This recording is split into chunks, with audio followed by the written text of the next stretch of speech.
লাটিম খেলা আর ঘুড়ি ওড়ানো, আম কুড়ানো আর পাতা পোড়ানো, ছোট্ট বেলা সেই বন্ধুরা কই, কেন আমি আর সেই আমি নই।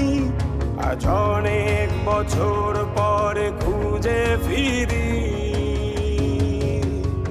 কোথায় আহারে আহারে আহারে শৈশব, কোথায় হারিয়ে গেল যে আহারে কৈশব, কোথায় আহারে আহারে আহারে শৈশব, কোথায় হারিয়ে গেল যে আহারে কৈশব।